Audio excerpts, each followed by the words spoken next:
అందరికీ హాయ్ అండి. Welcome to RR education YouTube channel. ఈ వీడియోలో మనం ఏపీ హిస్టరీకి సంబంధించి క్లాస్ చూస్తున్నాం.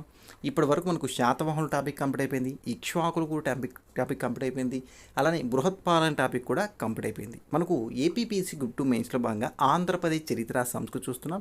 ఏపీ హిస్టరీ గ్రూప్ 2 సంబంధించి మొత్తం 75 మార్కులకి ఉంటుందండి. దాంట్లో మనకు ఇప్పుడు 3 టాపిక్స్ కంప్లీట్ అయిపోయి ఇప్పుడు 4 టాపిక్గా ఆనంద గోత్రుజులు మరియు శాలంకాయన టాపిక్ కూడా కంప్లీట్ చేసుకోవడం జరుగుతుంది. చూశారు కదా, మనకు రిజల్ట్ కూడా ఇవ్వడం జరిగింది. మొత్తం 92,000 మంది, ఎంత 92,250 మంది ప్రిలిమ్స్ క్వాలిఫై అవ్వడం జరిగింది. మెయిన్స్ కూడా ఎగ్జామ్ డేట్ ఇచ్చారండి, జూలై 28న ఇవ్వడం జరిగింది. దగ్గర దగ్గర ఒక 3 months టైం వరకు ఉందని చెప్పవచ్చు. ఇంకోటి చెప్తున్నాండి, మీ దగ్గర మనీ ఉంటే కనుక ఎక్కడైనా హైదరాబాద్ కావచ్చు, ఎక్కడైనా కావచ్చు, ఆన్లైన్ కావచ్చు, ఆఫ్లైన్ కావచ్చు, ప్రశాంతంగా వెళ్ళేసి మనీ పే చేయాలంటే ప్రశాంతంగా వెళ్ళి కోచింగ్ తీసేసుకోండి, ఇబ్బంది ఏం లేదు. మన ఛానలే చూడాలి, యూట్యూబ్లో చూడాలి, అక్కడ నేర్చుకోవాలంటే కుదరదు. నేను చెప్తున్నాను, మన ఛానల్ చూడమని ఇంకో ఛానల్ నేను చెప్పను, ప్రత్యేకంగా చెప్పను. మీకు ఎక్కడ నచ్చితే అక్కడ వెళ్ళేసి మనీ పెట్టగలరండి కానీ ఖచ్చితంగా వెళ్ళి ఆన్లైన్ కానీ ఆఫ్లైన్ కానీ ఖచ్చితంగా క్లాసెస్ తీసేసుకోండి.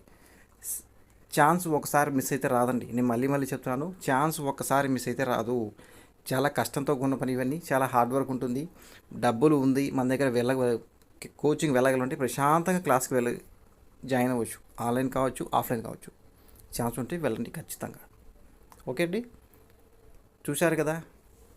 కొంతమంది రిజెక్ట్ చేసిన వాళ్ళు కూడా దగ్గర 2,500 మెంబర్స్ ఉన్నారు. సార్ కట్ ఆఫ్ ఎంత అని చెప్పి అంటున్నారు. కట్ ఆఫ్ అది 25 అని ఇంకా మెన్షన్ చేయలేదు. నాకు ఇన్ఫర్మేషన్ ప్రకారం 25 అండి. కొంతమంది నాకు మెసేజ్ చేశారు, కట్ ఆఫ్ అంత కదా సార్, 18.5 అన్నారు. ఇది రాంగ్ అండి, 18.5 రాంగ్ అండి. ఇంకోటి చెప్తాను చూడండి, 43+ లేదా 43 వచ్చిన వాళ్ళు కూడా క్వాలిఫై అవ్వలేదు. ఆ కారణం ఏంటో మనకు తెలియదండి. వాళ్ళు బబ్లింగ్ చేయడంలో మిస్టేక్ అయి ఉండొచ్చు, క్యూఆర్ కోడ్ ఏదైనా కావచ్చు. దేనిని కూడా నెగ్లెక్ట్ చేయొద్దండి, దేన్ని కూడా నెగ్లెక్ట్ చేయొద్దు. మనకు వచ్చు అని చెప్పేసి ఉండకూడదు. ప్రతి ఒక్కరూ లైన్ టు లైన్ చదవాల్సిందే, నేర్చుకోవాల్సిందే. లెట్ స్టార్ట్ అండి. మనం ఇవాళ ఈ ఆనంద గోత్రుల టాపిక్, శాలంకల టాపిక్ కూడా చూద్దాం. ఈ ఆనంద గోతులు టాపిక్ ప్లస్ ప్రాక్టీస్ బిట్స్, అలానే శాలంకాయలు ప్లస్ ప్రాక్టీస్ బిట్స్ మీకు కేవలం 22 రూపాయలకు, 22 రూపీస్కి ఇవ్వదలుచుకున్నాను. మొత్తం 35 పేజెస్ ఉందండి. మొత్తం 35 పేజెస్, 1 సైడ్తో 2 సైడ్ మనకు 17+ పేజెస్ ఉంటుంది. 1 or 2 పేజెస్ కాదు, క్లారిటీకి ఇచ్చాను మీకోసం. చూడండి, ఇవాళ మనం ఈ క్లాస్ గురించి మనం నేర్చుకుందాం. ఆనంద గోత్రుజులు, ఆంధ్రప్రదేశ్ చరిత్ర సంస్కృతి. వీరి యొక్క పరిచయం చూద్దాం. ఆనంద గోత్రుజులు శాలంకాయనులకు సమకాలీనిక క్రీస్తుశకం 350 నుండి 600 వరకు పాలించారు. ఆనంద గోత్రుజులు ఈ శాలంకాయనులకు సమకాలికంగా క్రీస్తుశకం 350 నుండి క్రీస్తుశకం 600 వరకు పాలించారు. ఈ ఆనంద గోత్రుజులు ఆనంద మహర్షి గోత్రమును వంశనామంగా దర్శించారు. ఆనంద గోత్రుజులు ఆనంద మహర్షి యొక్క గోత్రమును వంశనామంగా ధరించారు. వీరి యొక్క రాజధాని ఆనంద గోత్రుజులు కందారపురం లేదా చేజర్లను రాజధానిగా చేసుకొని పాలించారు. కందారపురం లేదా చేజర్ల ఎవరి యొక్క రాజధాని? ఆనంద గోత్రుల యొక్క రాజధాని. అయితే వీరి యొక్క రెండవ రాజధాని ధరణికోట. దాన్ని కట్టకమంటారు, అమరావతి అంటాం కదా. మొదటి రాజధాని కందారపురం లేదా చేజర్ల, రెండవ రాజధాని మనకు ధరణికోట. ఈ కందారపురం లేదా చేజర్లని మనం గుర్తుపెట్టుకోవాలి. ఓకే, ఇక్కడ నోట్ చూడండి. కొంతమంది చరిత్రకారుల యొక్క ప్రకారం గుంటూరు పట్టణానికి సమీపంలోని కంతేరు లేదా కంతేరునే కందారపురం. కొంతమంది చరిత్రకారుల యొక్క ప్రకారం గుంటూరు పట్టణానికి సమీపంలోని కంతేరే కందారపురం అని చెప్తున్నారు. అలానే గుంటూరు జిల్లాలోని నేటి నరసరావుపేట తాలూకా నందు చేజల లేదా చేబ్రోలు ప్రాంతాలే కందారపురం అని తెలియజేయడం జరుగుతుంది. నెక్స్ట్ చూడండి, వీరి యొక్క రాజలాంఛనం. వీరు వృషభమును తమ రాజలాంఛనంగా ఉపయోగించారు. ఆనంద గోతుల యొక్క రాజలాంఛనం ఏంటి? వృషభం. మరియు ఆధారాలు ఉన్నాయండి. ఈ ఆధారాల గురించి మనం చూద్దాం. వీరు తమ శాసనాల్లో కపిల ధ్వజులమని, ఆనంద గోత్ర సంభూతులమని, త్రికూట పర్వతాధిపతులమని చెప్పుకున్నారు. ఇక్కడ త్రికూట పర్వతం అనగా నరసరాపేటలో ఉన్నటువంటి కోటప్పకొండగా అని చెప్పవచ్చు. ఇక్కడ చూడండి, వీరికి త్రికూట మలయాధిపతులు మరి కృష్ణా వేణా నదులు అనే పేర్లు కూడా కలవు. త్రికూట మలయాధిపతులు మరియు కృష్ణా వేణా నదులని కూడా పేర్లు కలవు. కృష్ణా వేణు అంటే కృష్ణానది పరివాహ ప్రాంతం ఉంటారు కదా, అక్కడని చెప్పవచ్చు మనం. త్రికూట పర్వతం అనగా ఇందాక చెప్పాను కదండి, అనగా కోటప్పకొండ నేటి గుంటూరు జిల్లా, ఆ కాలం నాటి గుంటూరు జిల్లా, నేటి ఏంటండి, నేటి నరసరావుపేట జిల్లాలో కలదు కోటప్పకొండ, గుర్తించాలి. ఓకే, అప్పటి గుంటూరు జిల్లా నేటి డివైడ్ చేశారు కదా 26 డిస్ట్రిక్ట్స్, అట్లా నరసరావుపేట జిల్లాలో ఉంది ఈ కోటప్పకొండ, నరసరావుపేటలోని. వీరు తమ శాసనాలలో ప్రాకృతం పాటు సంస్కృతముని కూడా ఉపయోగించారు. ఆనందగోత్రుజులు తమ శాసనాలలో ప్రాకృతం పాటు సంస్కృతముని కూడా ఉపయోగించారు. అయితే ఈ రాజ్యంలోని ముగ్గురు రాజులు 3 శాసనాలు వేయించారు. వారు చూద్దాం. ఒకటి చేజర్ల శాసనం. ఈ శాసనం వేయించిన వారు కందార రాజు. చేజర్ల శాసనం వేయించిన వారు కందార రాజు. ఇక నోట్ చూడండి. కందారుని యొక్క సోదరి అవనీతాంత లాంతవతి కుమారుడు సత్యభామలుడు ఈ శాసనాన్ని ప్రాకృత భాషలో వేయించాడని కూడా వివరణ ఉంది. మనకు కందార రాజు మాత్రమే గుర్తుపెట్టుకోవడానికి అవకాశం ఉంది. ఓకే, చేజల శాసనం వేయించిన వారు కందార రాజు. ఇక్కడ చూడండి. మరియు ఈ ఆనంద గోత్రజ వంశ స్థాపకుడు కందారుడు లేదా కందార రాజు. ఈ కందార రాజుని సమ్యక్య బుద్ధశ ప్రస్తావించడంతో తొలి దశలో వీరు బౌద్ధ మతాన్ని పాటించడం జరిగింది. ఎవరు? ఆనంద గోత్రుజుడు. రెండవ శాసనం చూడండి. మట్టిపాడు తామ్ర శాసనం. ఈ శాసనాన్ని దామోదర వర్మ ప్రాకృత మరియు సంస్కృత భాషలో వేయించాడు. మట్టిపాడు శాసనాన్ని వేయించిన వారు దామోదర వర్మ, ఆయన ఆనంద గోత్రరాజు. ఈ శాసనాన్ని ప్రాకృత మరియు సంస్కృత భాషలో వేయించడం జరిగింది.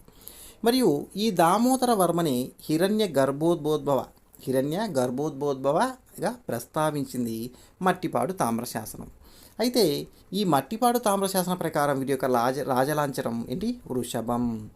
ఈ శాసనంలో మట్టిపాడు తామ్ర శాసనంలో తమ గోత్రాన్ని కూడా వివరించడం జరిగింది. మూడవ శాసనం మనకు ఆధారమైంది గోరంట్ల తామ్ర శాసనం. ఈ శాసనాన్ని హస్తివర్మ లేదా అత్తివర్మ సంస్కృతంలో వేయించడం జరిగింది. అత్తివర్మను హిరణ్య గర్భోద్భవగా ప్రస్తావించింది ఈ గోరంట్ల తామ్ర శాసనం. మరి చూడండి, ఇక్కడ ఇందాకేం చెప్పాను, మరి ఒకసారి చూద్దాం చూడండి.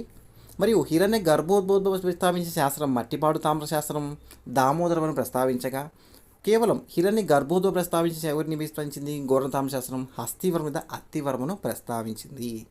నెక్స్ట్ చూడండి, ఆనంద గోత్రుజులు వారి యొక్క రాజకీయ చరిత్ర గురించి మనం చూద్దాం. కందార రాజు, మొదటి రాజు.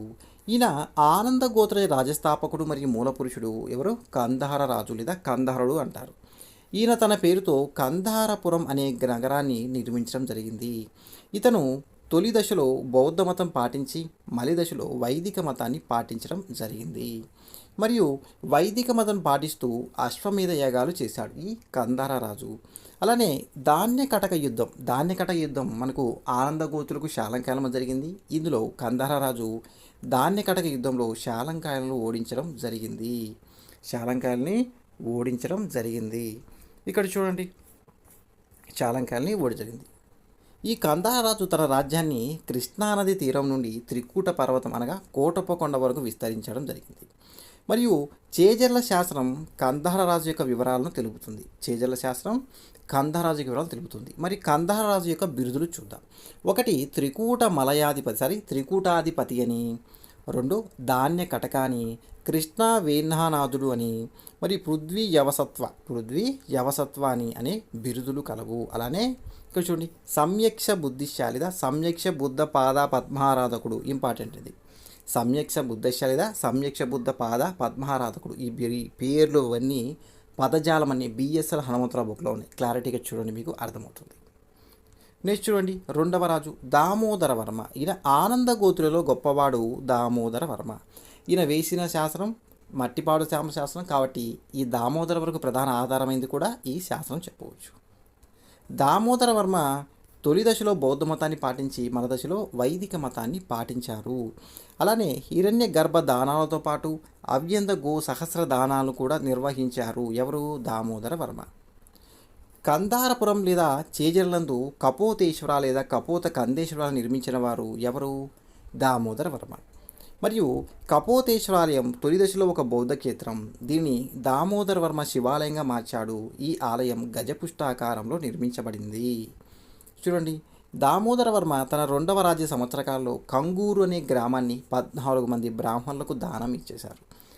కంగూరు అనే గ్రామాన్ని 14 మంది బ్రాహ్మణులకు దానం చేయడం జరిగింది దామోదర వర్మ. నెక్స్ట్ చూడండి, ఆనంద గోత్రరాజు అత్తివర్మ లేదా హస్తివర్మ. మరియు ఆనందగోత్రులో చివరి వాడే ఈ అత్తివర్మ లేదా హస్తివర్మ. ఇతని చరిత్రకు ప్రధాన ఆధార శాస్త్రం మరియు గోరంట్ల శాసనం. అత్తివర్మ కాశ్యప గోత్రుడైనటువంటి కొట్టి శర్మ అనే బ్రాహ్మణుడికి తాడికొండ గ్రామంలో కొంత ప్రాంతమై మనకు ఆతుకుంట గ్రామాన్ని దానం చేయడం జరిగింది.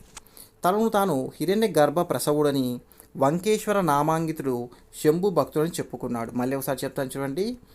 ఈ హస్తివర్మ లేదా అత్తివర్మ తనకు తాను హిరణ్య గర్భ ప్రసవుడు మరియు వంకేశ్వర నామాంకిత శంభు భక్తుడని చెప్పుకున్నాడు. ఓకే. మరియు ఆనందగోత్రులు వారి యొక్క పరిపాలన. వీరు రాజ్యాన్ని రాష్ట్రాలుగా, రాష్ట్రాన్ని విషయాలను నాడులను హారములుగా విభజించి పాలించారు. ఆనందగోత్రులు తమ రాజ్యాన్ని రాష్ట్రాలు, విషయాలు, నాడులు మరియు హారములుగా విభజించి పాలించారు. శాసనాల ప్రకారం వీరు హిరణ్య గర్భదానాలను చేయడం జరిగింది ఆనందగోత్రులు. మరియు షోడశ మహాదానాలో హిరణ్య గర్భదానం అనేది ప్రధానమైనదిగా చెప్పవచ్చు. ప్రభుత్వ శ్రేయస్సును ఆశించి ప్రజలకు అవసరమైన నిర్మాణాలు చేసేవారు ఈ రాజులు. ఆనందగోత్రులు వారి యొక్క ఆర్థిక వ్యవస్థ. వీరి కాలంలో భూమిని పుట్ల రూపంలో కొలిచేవారు. అత్తివర్మ కొట్టి శర్మ అనే బ్రాహ్మణుడికి ఆతుగూరు అనే గ్రామ దానంతో పాటు 800 పుట్ల భూమిని దానంగా ఇవ్వడం జరిగింది. అత్తివర్మ కొట్టి శర్మ అనే బ్రాహ్మణుడికి ఆతుకూరు అనే గ్రామం దానం చేశారు. దాంతోపాటుగా 800 పుట్ల భూమిని కూడా దానం చేయడం జరిగింది. ఆనందగోత్రులు వారి యొక్క మతం బౌద్ధ మతం. చూడండి, తొలి దశలో బౌద్ధ మతాన్ని పాటించారు ఈ ఆనందగోత్రుల రాజులు. మరియు బౌద్ధ గ్రంథాల ప్రకారం వీరి యొక్క మూల పురుషుడు బోధంత ఆనందుడు. బౌద్ధ గ్రంథాల ప్రకారం ఆనందగోత్రుల యొక్క మూల పురుషుడు బోధంత ఆనందుడు అని చెప్తున్నారు. మరియు తారాదేవి అనే పేరుతో ఒక శ్రీదేవత ఆరాధించబడింది వీరి కాలంలో. నెక్స్ట్ వైదిక మతం. వీరు మలి దశలో వైదిక మతాన్ని పాటించారు. తొలి దశలో ఏ మతం పాటించారు? బౌద్ధం. మలి దశలో వైదిక మతం, దీన్ని హిందూ మతం అని కూడా అంటారు, గుర్తుపెట్టుకోవాలి మనం. వీరు ఓంకారేశ్వర స్వామి భక్తులు. శైవమతం విజృంభించే సమయంలో తారాదేవి దుర్గాదేవిగా మారింది. కోటప్పకొండకు 20 కిలోమీటర్ దూరంలో ఓంకారేశ్వర ఆలయం కలదు. నెక్స్ట్ చూడండి. మరియు ఈ ఓంకారేశ్వర స్వామి పేరిట అచ్చంపేట తాలూకాలో ఓంకారేశ్వర గ్రామం కూడా వెలసింది. నెక్స్ట్ చూడండి, ఆనందగోత్రులు వారి యొక్క భాష గురించి మనం తెలుసుకుందాం. ఆనందగోత్రుల యొక్క అధికార భాష ప్రాకృతం. వీరి కాలంలో సంస్కృతం కూడా విజృంభించడం జరిగింది. మరి కొన్ని ముఖ్యమైన అంశాలు చూద్దాం. చూడండి, వీరి కాలంలో ఆనందగోత్రుల యొక్క ధ్వజ చిహ్నం గోలాంగులం చెప్తాం. మరి ఇక్కడ చూడండి, కృష్ణానది యొక్క దక్షిణ భాగాన్ని కర్మరాష్ట్రం అంటారు. ఇంతకుముందు ఎగ్జామ్ అడగండి, కర్మరాష్ట్రం అనగా కృష్ణానది యొక్క దక్షిణ భాగాన్ని కర్మరాష్ట్రం అంటారు. వీరి కాలం నాటికి తెలుగు భాష పరిణామం చెందింది. ఆనందగోత్రుల నాటికి తెలుగు భాష పరిణామం చెందింది అని చెప్తున్నాం. ఉదాహరణకు బావజ్ఞ, నందజ్ఞ, తాండ్రకొండ అనే పదాలు పరిణామం చెంది బావయ్య, సుందయ్య కాగా రా అనే అక్షరం డాగా మారి తాడికొండ అయ్యింది. చూడండి, ఇక్కడ ఈ ఆనందగోత్రుల సంబంధించి ప్రాక్టీస్ బిట్స్ ఉన్నాయి. అవి నేను చెప్పట్లేదు, మీరు పీడిఎఫ్లో కానీ ఇంకా చూడండి, కావాలని చూస్ చేస్తారు కదా, చెప్పట్లేదు. మళ్ళీ ఎందుకు, టైం సరిపోతుంది. ఓకే, నెక్స్ట్ చూద్దాం. మనకు నెక్స్ట్ టాపిక్ శాలంకాయలు. ఇవి ఒక 10 బిట్స్ వరకు ఉన్నాయండి. నెక్స్ట్ టాపిక్ చూద్దాం. చూడండి, ఆన్సర్స్ కూడా ఇచ్చాను, మీరు కన్ఫ్యూజ్ అవ్వద్దు. నెక్స్ట్ టాపిక్ మంది శాలంకాయలు. ఎవరు? శాలంకాయలు. పరిచయం చూద్దాం. ఉత్తర భారతదేశం నందు గుప్తులు పాలిస్తున్న సమయంలో ఆంధ్రదేశం అనేక రాజవంశాలు పాలించాయి. వారిలో 1 ఇక్ష్వాకులు, 2 బృహత్పాలయన్లు, 3 శాలంకాయన్లు, అలానే 4 ఆనందగోత్రుజులు, 5 విష్ణుకునులు, 6 ప్రాచీన పల్లవులు. మరియు ఉత్తర భారతదేశ సాంస్కృతిక చరిత్రలో గుప్త యుగానికి గొప్ప స్థానం కలదు. మరియు వైదిక సంస్కృతులు భక్తిత్వం వల్ల ప్రభావితం అయ్యాయి. దీనితో నవ్య హిందూ మతం, పౌరాణిక హిందూ మతాలు భారతదేశమంతా వ్యాపించి సాంస్కృతిక సమైక్యతను సాధించాయి. మరియు సంస్కృత భాషతో పాటు సంస్కృత సాహిత్యానికి గొప్ప ప్రాచుర్యం లభించింది ఈ గుప్తుల కాలంలో. అలానే వాస్తు శిల్పకళలు కూడా బాగా అభివృద్ధి చెందాయి. మరియు ఈ లక్షణాలు మొత్తం గుప్తులకు సమకాలికంగా ఆంధ్రదేశాన్ని పాలించిన శాలంకాయన్లు విష్ణు కుండిలపై బలమైన ప్రభావాన్ని చూపాయి. అలానే శాతవాహన పతనాంతర యుగంలో ఆంధ్రదేశాన్ని పరిపాలించిన ప్రధాన రాజవంశాల్లో ఈ శాలంకాయన వంశం ఒకటి. గుర్తుపెట్టుకోవాలి మనం. ఇక్ష్వాకుల యొక్క పతనాంతరం ఆంధ్రదేశం నందు ఉత్తరాంధ్ర ప్రాంతంలో అధికారంలోకి వచ్చిన వారిలో శాలంకాయన్లోని వారు సుప్రసిద్ధులు. ఓకే, వీరి యొక్క రాజధాని శాలంకాయలో వీరి యొక్క రాజధాని. శాలంకాయల యొక్క రాజధాని వేంగి, పశ్చిమ గోదావరి నుండి వేంగి, చిన్న వేగి లేదా పెద్ద వేగి లేదా దిందులూరు అని కూడా అంటారు. మనం వేంగి గుర్తుపెట్టుకోవాలి. క్రీస్తు శకం 4-5 శతాబ్దంలో కృష్ణానదికి ఇరువైపులా ఉన్న మైదానాలను ఏకం చేసి 125 సంవత్సరాలు పాలించారు. ఎవరు? శాలంకాయలు. అయితే వీరి కాలంలో వేంగికి రాజకీయ ప్రాధాన్యత ప్రారంభమై 11వ శతాబ్దం వరకు కొనసాగింది. శాలంకాయలు వీరి యొక్క రాజలాంఛనం. వీరు వృషభమును తమ రాజలాంఛంగా ఉపయోగించారు. వీరి యొక్క వంశనం శాలంకాయన అనగా నంది అని అర్థం, గుర్తుపెట్టుకోవాలని చాలా ఎగ్జామ్లు అడిగారు. అలానే శాలంకాయనం అను పదాన్ని సంస్కృతంలో మేదిని దేశం అంటారు. శాలంకాయనం పదాన్ని సంస్కృతంలో మేదిని దేశం అంటారు. శాలంకాయన అనే ఋషి పేరిట ఏర్పడిన గోత్రం కలిగిన వారు ఈ శాలంకాయన్లు. మరియు బృహత్పాలాయనుల మాదిరి శాలంకాయన్లు కూడా గోత్రనామమును వంశనామంగా ధరించారు. బృహత్పాలాయనుల మాదిరి శాలంకాయన్లు కూడా గోత్రనామమును వంశనామంగా ధరించారు. మరియు వీరి కాలాటి ఆధారాలు, వాటిలో శాసనాలు చూద్దాం. మొదటి కానుకొల్లు తామ్ర శాసనం ప్రాకృతంలో ఉంది. ఈ శాసనం వేయించిన వారు మొదటి నందివర్మ. మొదటి నందివర్మ చరిత్రకు ప్రధాన ఆధార శాస్త్రం ఈ మొదటి కానుకలు శాసనం. అలానే రెండవ కానుకలు తామ్ర శాసనం సంస్కృత భాషలో ఉంది. ఈ శాసనాన్ని స్కందవర్మ లేదా విజయస్కందవర్మ సంస్కృత భాషలో వేయించాడు. ఇంపార్టెంట్ కొన్ని శాసనాలు చూద్దాం. నెక్స్ట్ దారి కాటూరి తామ్ర శాసనం ప్రాకృతం. మొదటి నందివర్మ 40 సంవత్సరాలు రాజ్యపాలన చేశారు ఈ శాసనం ప్రకారం. మరియు మొదటి నందివర్మ 35వ రాజ్య సంవత్సరంలో అతని కుమారుడు అచండవర్మ ప్రాకృతంలో వేయించాడు ఈ దారి కాటూరి శాసనాన్ని. మరియు మొదటి నందివర్మ తర్వాత విజయదేవవర్మ 10 సంవత్సరాల పాటు రాజ్యపాలన చేశారు. అలానే ఈ విజయదేవవర్మ 10 సంవత్సరాల పాలన తర్వాత అచండవర్మ రాజ్యాన్ని హస్తగతం చేసుకున్నాడు. రెండవ హస్తివర్మ జాజిపుర పశ్చిమ గోదావరి జిల్లాలో స్వతంత్రాన్ని ప్రకటించుకున్నారు. ఇవన్నీ శాసన ఇంట్రడక్షన్ది, మీకు క్లారిటీగా ఇంకా ఉంది. పెనుగొండ తామ్ర శాసనం వేయించిన వారు ప్రాకృతంలో. ఈసారి రెండవ హస్తివర్మ తన రెండవ రాజ్య సంవత్సరంలో ప్రాకృత భాషలో వేయించారు. ఈ శాసనంలో పెనుగొండ తామ్ర శాసనంలో రెండవ హస్తివర్మ నారాయణ పాదారవింద జూవగున్నుతులను పేర్కొన్నారు లేదా చెప్పుకున్నాడు. ఇంపార్టెంట్ చూడండి, రెండవ హస్తివర్మ ఏ శాస్త్రంలో అంటే పెనుగొండ తామ్ర శాసనంలో నారాయణ పాదారవింద జోవగున్నుతులను అని చెప్పుకున్నారు అని చెప్తున్నారు. నెక్స్ట్ చూడండి, రెండవ హస్తివర్మ వైదిక మతాన్ని పాటించిన వైష్ణవ భక్తుడిగా చెప్తాం. రెండవ హస్తివర్మ ఈ శాసనాన్ని తూర్పుగోదావరి జాజిపురం నందు వేయించాడు. నెక్స్ట్ పెదవేగి శాసనం లేదా ఏలూరు తామ్ర శాసనం. ఈ శాసనం ప్రాకృతం మరియు సంస్కృతంలో వేయించడం జరిగింది. రెండవ నందివర్మ ప్రాకృతం పాటు సంస్కృతం ఉపయోగించాడు. ఈ శాసనం వేయించాడు. ఈ శాసనం 5వ శతాబ్దం నాటి, క్రీస్తు శకం 5వ శతాబ్దం నాటి. మొదటి కంతేరు తామ్ర శాసనం, దీని సంస్కృత భాషలో వేయించిన వారు చేయించారు. రెండవ కంతేరు తామ్ర శాసనం. ఈ శాసనాన్ని స్కందవర్మ విజయస్కందవర్మ సంస్కృతంలో వేయించడం జరిగింది. నెక్స్ట్ ఇంపార్టెంట్ ముఖ్యమైన శాసనం అండి గుంటుపల్లి శిలాశాసనం సంస్కృతంలో వేయించారు. రెండవ నందివర్మ. ఎక్కువ శాసనాలు వేయించిన వారు ఎవరు? శాలంకాయలు ఎక్కువ శాసనాలు వేయించిన రాజు రెండవ నందివర్మ, గుర్తుపెట్టుకోవాలి మనం. రెండవ నందివర్మ 3 తామ్ర శాసనాలు, 1 శిలాశాసనం వేయించాడు. ఈ శాసనాన్ని కూడా క్రీస్తు శకం 5వ శతాబ్దం నాటి చెప్పవచ్చు. విష్ణుకుండిన రాజు మాధవవర్మ ఈపూరు మరియు వేల్పూరు శాసనాలు క్రీస్తు శకం 5వ శతాబ్దం నాటిగా చెప్పవచ్చు. మరియు ఈ పెదవేగి మరియు గుంటుపల్లి శాసనాల్లో లిపి ఈ విష్ణుకుండిన రాజు అంటే మాధవవర్మ యొక్క ఈపూరు వేల్పూరు శాసనం లిపితో పోల్చవచ్చు. నెక్స్ట్ శాసనం కొల్లేరు తామ్ర శాసనం. ఇది సంస్కృత భాషలో కలదు. రెండవ నందివర్మ వేయించడం జరిగింది. రెండవ నందివర్మ విష్ణు దేవునికి భూదానం చేసినట్లు మరియు విష్ణు ఆలయాలను అంతటా నిర్మించినట్లు పెదవేగి మరియు కొల్లేరు శాసనం ద్వారా తెలుస్తుంది. విష్ణుదేవునికి భూదహనం గురించి, విష్ణు ఆలయాల గురించి ప్రస్తావించిన మొదటి శాసనం పెదవేగి శాసనం, గుర్తుపెట్టుకోవాలి మనం. ఓకే, నోట్ చూడండి. వీరి చరిత్రకు మొత్తం 10 శాసన ఆధారాలు కలవు. వీటిలో 3 ప్రాకృతం, 1 సంస్కృతం మరియు ప్రాకృత మిశ్రం, 6 సంస్కృత భాషలో కలవు. మరియు ఆధారాలు చూస్తున్నాం కదా, శాసనాలు కంపేటప్పుడు గ్రంథాలకు సంబంధించి ఆధారాలు. జియోగ్రఫీ, గైడ్ టు జియోగ్రఫీ అంటారు. దీన్ని క్రీస్తు శకం 130లో టాలమీ రచించారు. కృష్ణానదికి ఇరువైపులా మైసోలియా అనే దేశమును విస్తరించి ఉన్నది అని చెప్పి గ్రంథం చెబుతుంది.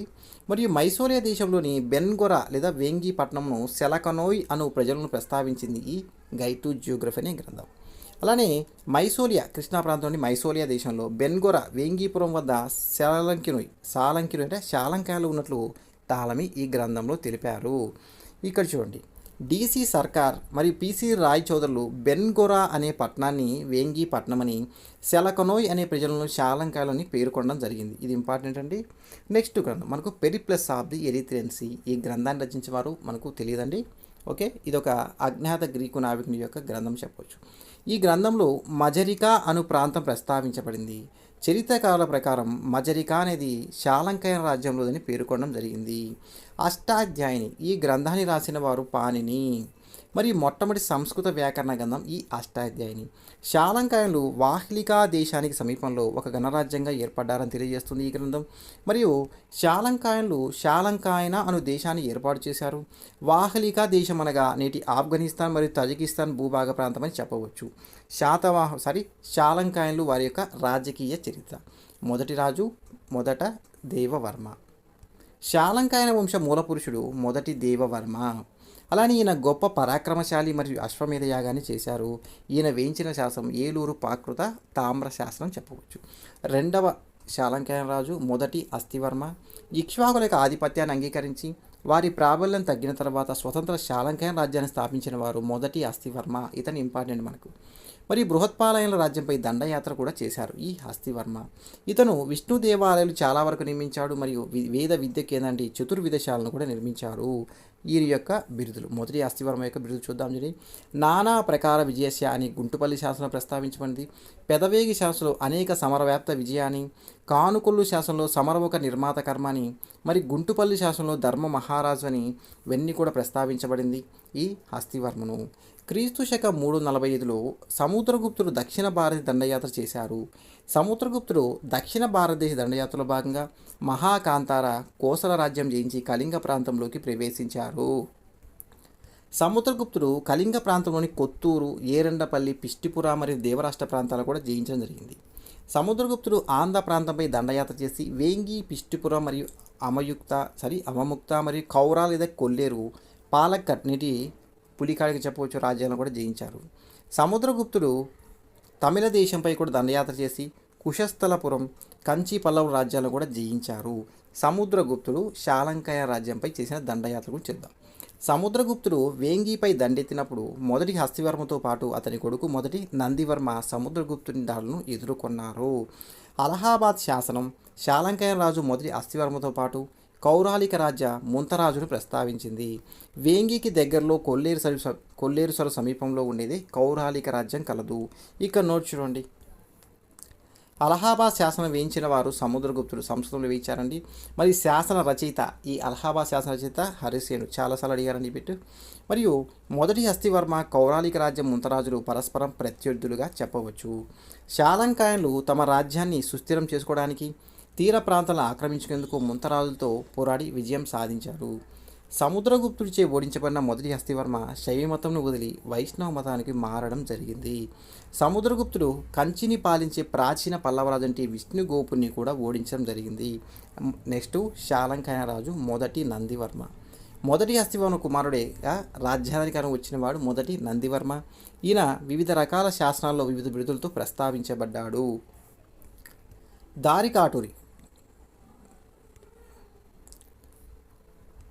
దారికాటు తామ్రశాస్త్రం మొదటి 35 రాజ్య సంవత్సరంలో ప్రస్తావించింది ఇతని గురించి. నెక్స్ట్ చూడండి, సముద్రగుప్తుడు దక్షిణ భారతీయ దండయాత్ర చేయు సమయంలో అతనికి వ్యతిరేకంగా ఉన్న వారిని అణచివేయడం జరిగింది. మొదటి నందివర్మ తన రాజ్యాన్ని కృష్ణానదికి దక్షిణంగా విస్తరించడం జరిగింది. ఈ మొదటి నందివర్మకు 3 కుమారులు కలరు. వారిలో చూద్దాం వివరంగా. ఒకరు రెండవ హస్తివర్మ, ఈయన పెద్ద కుమారుడు. 2 అచండవర్మ రెండవ కుమారుడు. విజయదేవర్మ మూడవ కుమారుడిగా మనం చెప్పవచ్చు. రెండవ హస్తివర్మ రాజ్య వ్యవహారాల్లో ఆసక్తి కనబరిచేవాడు కాదు. అచండవర్మ యువ మహారాజుని బిరుదు ధరించి తన తండ్రి పక్షాన రాజ్య వ్యవహారాలతో పాటు యుద్ధాలు కూడా చేసేవారు. అచండవర్మ చేయు పోరాటాల్లో విజయదేవర్మ కూడా పాల్గొనేవాడు కాదు. నెక్స్ట్ రాజు అచండవర్మ. మొదటి నందివర్మ కాలంలో అచండవర్మ యువ మహారాజని పదవిలో పరిపాలన బాధ్యత నిర్వహించేవారు. మొదటి నందివర్మ మరణాంతం మహారాజు బిరుదరించి రాజ్యాధికారానికి ఓడడం జరిగింది ఈ అచండవర్మ. చివరిగా చూడండి, రెండవ నందివర్మ శాసనాల్లో ప్రస్తావించిన బిరుదులు చండదండ మరియు ప్రతాపపోసనని. రెండవ నందివర్మ శాసనాల్లో ప్రస్తావించబడిన బిరుదులు. ఈ అచనవర్మకి చండదండ అని, ప్రతాపోపసన సామంతుడని ప్రస్తావించడం జరిగింది. రెండవ నందివర్మ పెదవేగి మరియు కొల్లేరు శాసనాలు వేయించారు. ఈయన విష్ణుదేవునికి భూదానం చేసినట్లుగా మరియు విష్ణు ఆలయాలు ఆంధ్రప్రదేశ్ నిర్మించినట్లుగా శాసనం ద్వారా మనకు తెలుస్తుంది. నెక్స్ట్ చివరగా చూడండి, శాలంకాయన వంశంలో చివరివాడు విజయ నందివర్మ. ఇతను పరమ భాగవతుడు. గుంటుపల్లిని బౌద్ధశతానికి దాన ధర్మాలు చేయడం జరిగింది. శాలంకాయన్లు వారి యొక్క పరిపాలన. శాలంకాయల యొక్క శాసనాలు గ్రామ పాలన గురించి ప్రస్తావించాయి.